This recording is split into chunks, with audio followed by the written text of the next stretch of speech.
pikiran itu ada batasnya. Maka kalau sudah buntu, tidak ada jalan keluar, kamu sadari saja, oh iya ya, saya itu manusia. Tidak tahu segalanya, juga tidak mampu segalanya.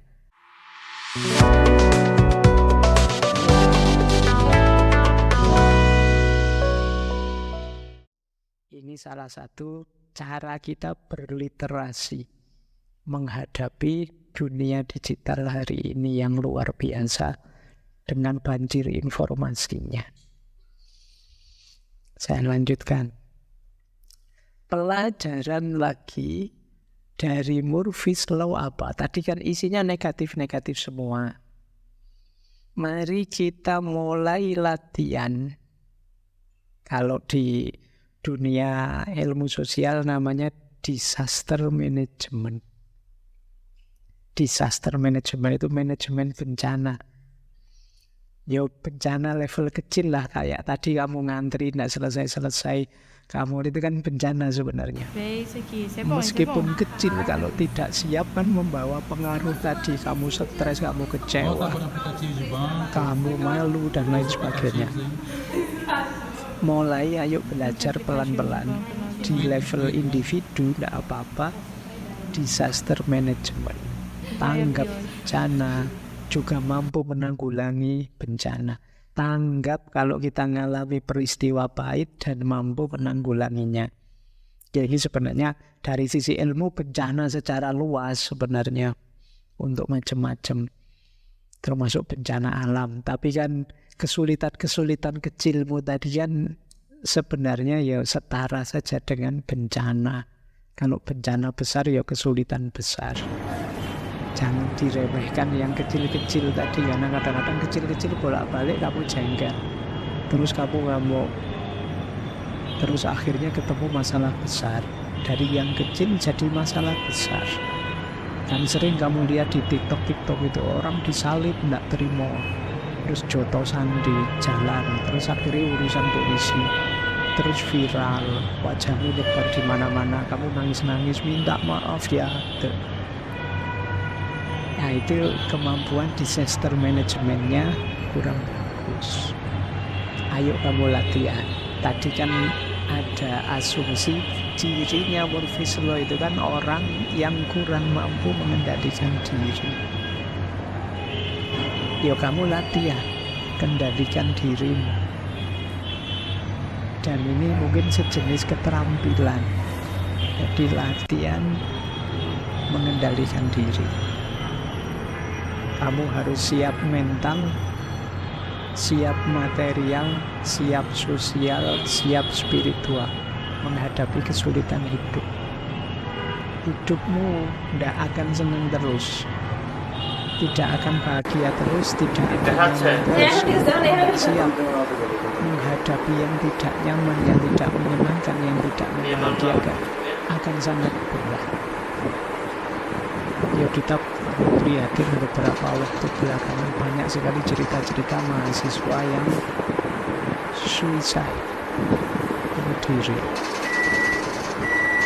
Semoga kalian tidak pernah terbersit sedikit yang seperti itu. Jadi perlu, hidup ini tidak mungkin tidak ada masalah. Makanya malam hari ini saya angkat masalah-masalah receh model Murphy's Law, biar kalian sadar bahwa tidak mungkin kamu free dari masalah. Kamu harus siap sukses, tapi juga siap gagal. Ya memang banyak di medsos hari ini, di YouTube kamu didorong untuk bermimpi besar, punya prestasi-prestasi hebat. Iya, tapi seandainya pun kamu tidak hebat, tidak berprestasi besar, bukan berarti terus kamu tidak bernilai. Saat ini pun kalian sudah bernilai. Dan ada banyak orang yang menganggapmu sangat bernilai, sangat penting. Kalau tidak percaya, tanya teman kiri kananmu, apalagi tanya keluargamu, apalagi orang tuamu. Jadi tidak ada manusia yang tidak bernilai. Setiap orang bernilai. Setiap orang berharga. Jadi ini perlu saya sampaikan karena 1 bulan yang lalu ada mahasiswa yang menghadap saya ini dengan keluhan 2-3 bulan yang lalu, bukan 1 bulan yang lalu, dengan keluhan yang unik. Jadi saya tidak tahu, mungkin karena belajar filsafat apa ya. Keluhannya begini dia, Pak, apa sih gunanya saya ada di dunia ini?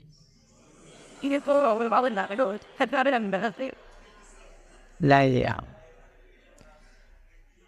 yang sebaiknya ndak ada saja. Saya merasa ndak bisa apa-apa, ndak bisa memberi kebaikan apa-apa. Ngapain Allah itu menciptakan saya? Wah itu, ya makanya ini mungkin karena belajar. Itu kalau bahasanya simbah saya dulu, ngono ya ngono ning aja ngono. Agak kejeron, kita dalam itu ndak apa-apa, tapi terlalu dalam negatif. Kalau sudah mentok, ya sudah berhenti. Pikiran itu kan dulu waktu kita belajar batas nalar, sudah kita deklarasi, pikiran itu ada batasnya.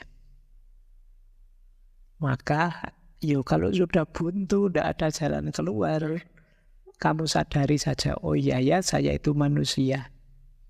Tidak tahu segalanya, juga tidak mampu segalanya. Ada titik-titik di mana saya tidak mampu dan tidak bisa. Mungkin titik ini termasuk yang saya tidak mampu dan tidak bisa. Selesai.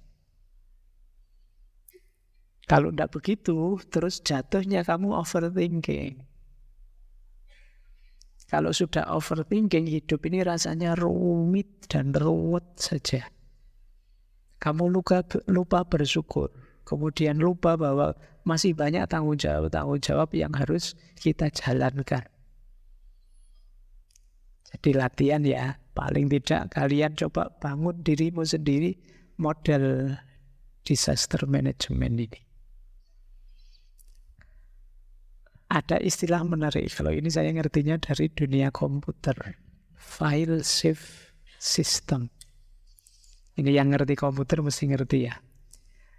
Selalu persiapkan dirimu untuk jika seandainya mengalami kegagalan.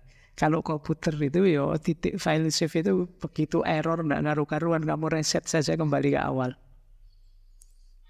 Aman sudah. Kamu juga begitu. Dalam dirimu sediakan ruang untuk file save system ini. Karena hidupmu tidak tentu. Kita tidak ngerti nanti menghadapi apa, mengalami apa. Ya mungkin dalam jangkauan pengetahuan kita nyaman-nyaman saja. Tapi sopo ngerti. Siapa tahu. Wong kita tidak ngerti dalam hidup kita ini nanti akan mengalami apa saja. Ya siapa tahu nanti tiba-tiba perang dunia ketiga muncul misalnya. Jangan-jangan kamu malah senang, wah kuliah libur berarti Pak. Nah ya, wong dunia serba ndak mesti kan sekarang. Kayak kemarin, tiba-tiba gara-gara virus yang sangat kecil saja, jungkir balik orang seluruh dunia. Kamu tersisihkan di pojok-pojok rumahmu semuanya. Itu kalau tidak siap mental, selesai kita. Maka sediakan file save system dalam diri kita. Gimana Pak manusia bisa punya file save system? Kalau komputer sih gampang. Ada banyak, kemarin kita belajar banyak teori tentang ini. Mungkin bisa kembali ke episode-episode patah hati menurut banyak filosof, banyak kalangan dan lain sebagainya. Dalam rangka membangun ini, file save system. Saya kasih contoh ya, file save system. Ini saya ambil dari para filosof eksistensialis. Ini bagi saya semacam personal file save system. Membangun sistem ketangguhan dirimu. Biar kamu tidak jatuh, biar kamu tidak runtuh mengalami apapun. Ini boleh dicek di pikiran-pikirannya filosof eksistensialis seperti Schopenhauer atau Nietzsche, Kierkegaard, dan lain-lain. Yang pertama misalnya, kalau ini filsuf jalan estetis, estetika, seni, keindahan. Filsuf model ini meminta kita untuk punya sistem katarsis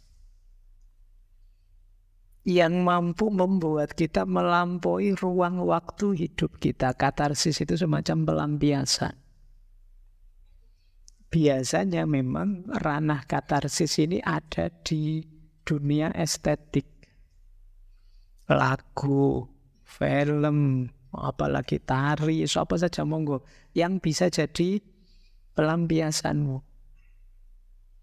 Wah, kalau saya jenuh luar biasa Pak, biasanya saya dengerin musik yang tenang, yang syahdu, jadi rasanya melayang lupa dengan masalah, tidak apa-apa. Itulah katarsis.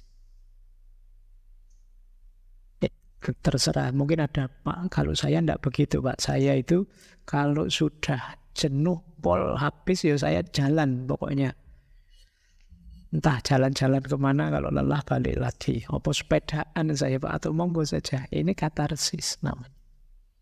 Ini bisa jadi fail-safe system. Meskipun kalau katarsis ini solusi sementara. Tidak apa-apa. Kalau orang sama sekali tidak punya pembuangan dari kejenuhannya, itu nanti bisa melahirkan stres-stres, tekanan-tekanan, depresi-depresi. Asal yang positif ya, jangan yang negatif. Ya yang negatif itu ya sekalian tahu sendirilah.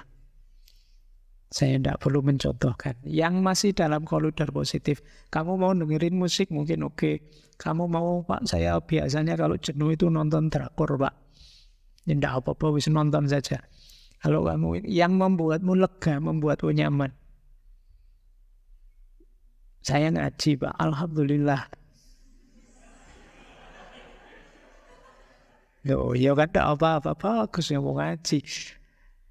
Saya tahajud Pak, saya monggo saja. Yang penting kamu ada katarsismu, pembuanganmu. Saya Pak teriak Pak, tidak apa-apa. Saya mukuli bantal Pak, tidak apa-apa wis. Yang penting kamu punya katarsisnya, asal jangan mukuli teman aja. Kalau itu negatif. Nah, jalan estetik sementara, durasinya pendek. Iya, kamu waktu mendengarkan lagu, tenang kamu. Begitu lagunya mati, masalahnya datang lagi. Tapi mendengarkan lagu terus-terusan jenuh. Jadi dia tidak bisa jadi solusi permanen. Ada jalan lebih permanen, yaitu jalan etis. Jalan etis itu distraksikan kegalauanmu, masalahmu, kesedihanmu ke arah perbuatan-perbuatan baik. Wah, saya bakti sosial saja lah Pak. Wah, saya melakukan ini itu yang kebaikan untuk sesama. Ini namanya jalan etis. Lebih panjang daya filsufnya. Sekarang saya sibuk membantu yatim piatu Pak, lebih panjang. Sekarang saya sibuk bantu teman-teman yang tidak mampu, lebih panjang. Jadi boleh kamu sibukkan dirimu dalam kebaikan, apapun jenis kebaikannya. Ini namanya jalan etis. Tidak sekedar mencari katarsis, tapi juga katarsis yang membawa manfaat, maslahat untuk sesama. Ini namanya jalan etis. Ada yang ketiga, jalan asketis. Jalan asketis itu jalan spiritual sebenarnya orang menyebutnya. Tapi maksudnya kamu agak menjauh sebentar dari keramaian. Yang bikin kamu suntuk luar biasa itu keterikatanmu, kemelekatanmu dalam keseharianmu. Tarik diri sebentar. Istirahatkan pikiran, hatimu, kesibukanmu sehari-hari. Ini jalan asketik. Ndak apa-apa sementara ndak ketemu temenmu, wong temenmu ndak pernah kangen padamu kok. Jangan-jangan kamu minggir sebentar, mereka syukuran, alhamdulillah dia ndak ada. Jadi ayo minggir, ndak apa-apa, ya minggir sementara untuk bersih. Kalau orang sufi ada kholwat, ada uzlah dalam rangka pembersihan. Nanti kalau sudah tangguh, sudah kuat, tidak mudah terpengaruh, kembali lagi. Jalan asketik lebih permanen. Jadi karena nanti kita jadi tangguh mental batin kita.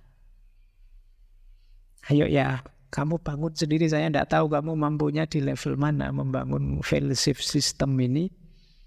Tapi semoga kalian bisa di salah satunya. Jangan sama sekali tidak punya. Kamu tidak kesulitan nanti kalau ada masalah. Biar kamu tidak sama sekali drop jatuh. Syukur-syukur kamu bisa kayak ceramah dulu kalau ngaji. Kembali pada Allah, sadar, lebih baik gitu ya. Kayak gitu alhamdulillah kalau bisa. Tapi kan saya tahu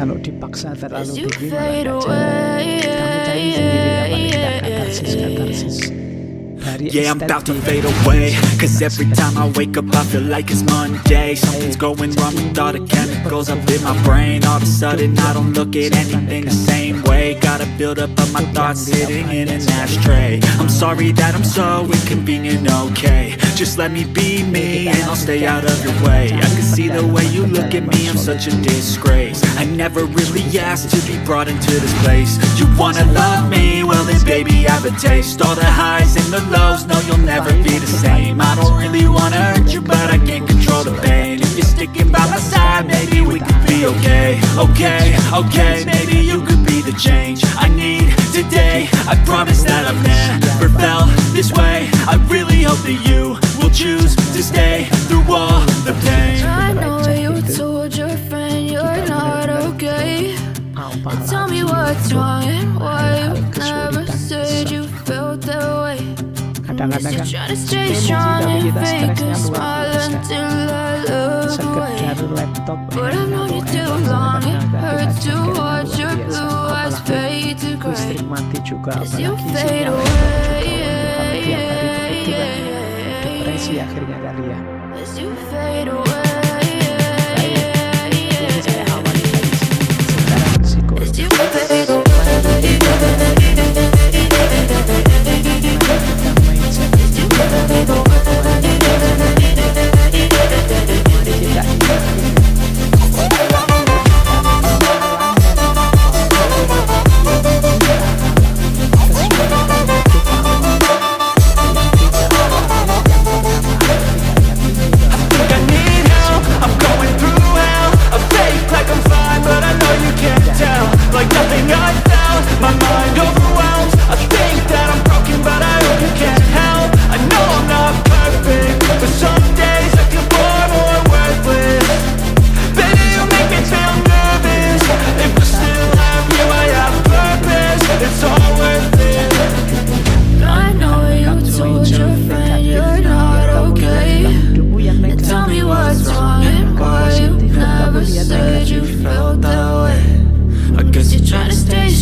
Kesulitan ada durasi.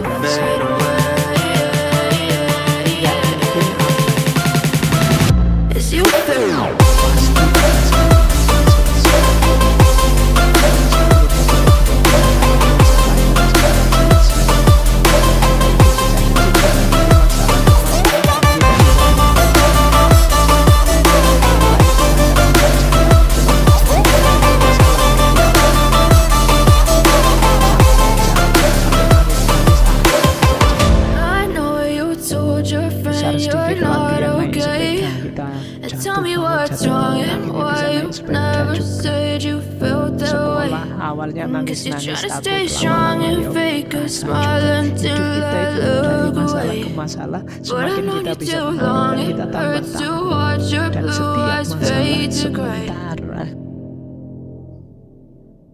Yakini ini. Jadi kalau kalian mungkin hari ini sedang stres, sedang sedih, sedang susah, yakinlah bahwa masalahmu Let's go. sementara. I wake up to a little bit of drool on my pillow, feel like it's gonna be a bad day. Yeah, I'm tired of shit, and the coffee ain't hit yet, damn, ain't that great. I don't wanna go to work, cause my boss is a jerk, and I'm not even that paid. I need a change in my life, cause I don't feel alive, and there's nothing that makes me happy. Oh, hold my beer for a minute, I'm about to quit my job, cash in for a ticket. I'm going on a trip, and I don't plan to visit. I'm gonna stay there till I feel like I'm winning, oh. And this is just the beginning, I need a big change, help me feel like living. I need a big swing, home runs I'm hitting, and I'll never look back, moving on till I get it all. And we all got dreams, we all want things, but what you gonna do for it? How you gonna move for it? What you gonna be? And do you believe you can do anything? But what you gonna do for it? How you gonna move for it? What you gonna be?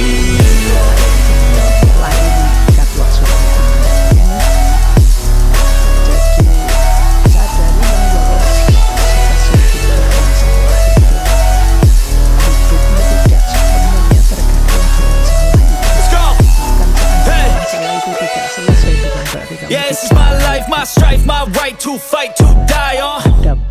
And this is my game to play, to claim a brand new name, oh. And I ain't gonna lie to you, I'm a bit nervous that I might screw everything up that I've ever done. But what's the point of living if you ain't having fun? I guess I'll try this, try that, might miss, gotta find what I'm good at. I guess I look here, look there, over where am I scared, where am I at? I gotta make it in this life, whatever makes me happy, know I'm doing things right. Sipping in the summer on a goose and Sprite, or find a nightclub for the end of the night, oh.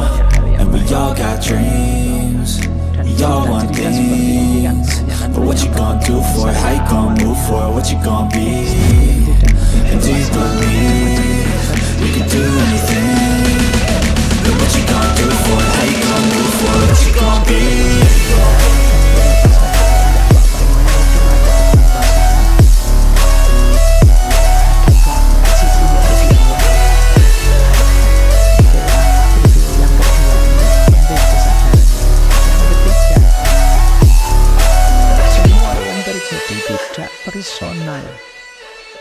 Tidak personal itu jangan sampai kita merasa aku saja yang susah kayak gini, orang lain juga banyak, tidak usah khawatir. Tidak personal itu mungkin kalau bahasa kalian, jangan baper, jangan GR. Bukan hanya kamu yang susah, yang lain juga susah. Masing-masing orang punya masalahnya sendiri-sendiri. Jangan dianggap kamu saja yang susah. Kadang-kadang kan kita jadi sensi karena merasa aku saja yang susah selama ini. Dosa apa aku sama Allah, kamu dikasih gini terus. Lu yang selain kamu juga banyak dengan ujiannya masing-masing. Jangan dianggap personal. Allah kok ngincer aku terus tuh, yo apa itu?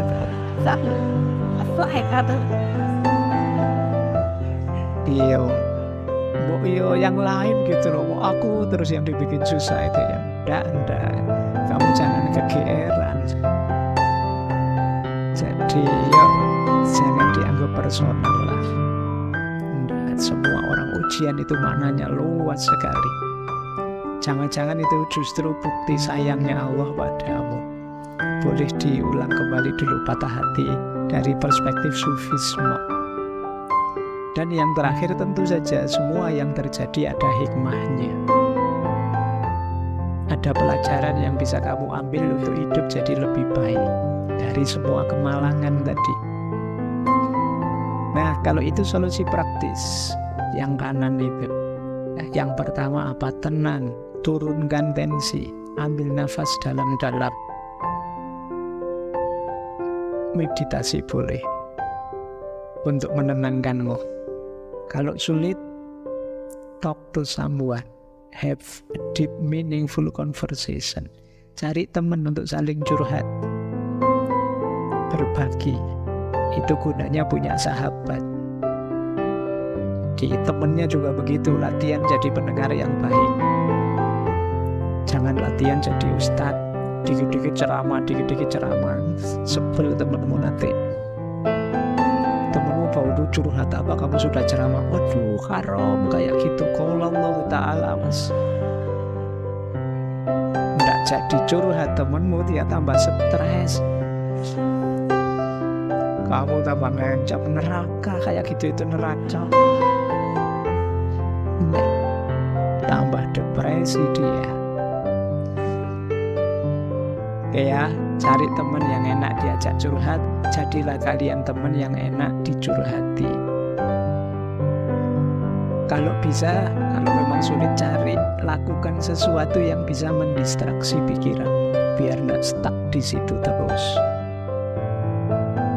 Mikir-mikir apa lah, mau mikir-mikir perang Israel Palestina, mau mikir apa, mikir yang sana-sana ya, biar kamu lupa sama ngajak diskusi-diskusi apa temanmu yang biar kamu tidak stuck di masalahmu terus. Kemudian lakukan hobimu, engage in your favorite hobbies. Seneng apa, lakukan itu, asal tidak mahal. Kalau mahal duitmu habis nanti. Yo, nanam apa itu kan murah, melihara ikan apa. Hobi saya muge, bapak ayo hafid. Besok kalau kamu kaya enggak apa-apa. Jadi engage in your favorite hobbies dan istirahatlah. Kadang-kadang kita itu kejam sekali pada diri kita sendiri. Dipaksa ini, dipaksa itu, diforsir ini, diforsir itu. Istirahatlah. Ngapain kamu secapek itu mengejar hal-hal dunia?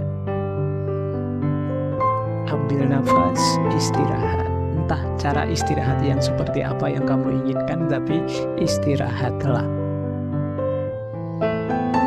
Baik, ini secara psikologi menghadapi hidup yang pahit, hidup yang penuh cobaan-cobaan, kesulitan dan kemalangan, seperti dalam Murphy's Law.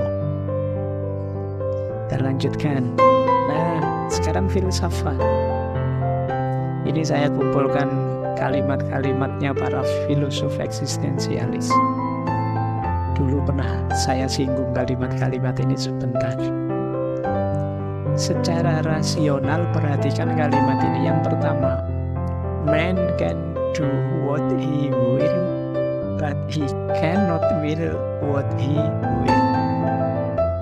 Manusia memang bisa mengupayakan mewujudkan keinginannya, tapi dia tidak bisa ngatur saya itu harusnya ingin apa, pantasnya ingin apa. Keinginan itu ya muncul begitu saja dari situasi di sekeliling kita. Berarti apa? Pinter-pinterlah kita mengendalikan keinginan. Karena seringkali sumber masalah kita adalah ketidakmampuan kita mengendalikan keinginan. Semakin tidak realistis keinginan kita, semakin berat hidup kita.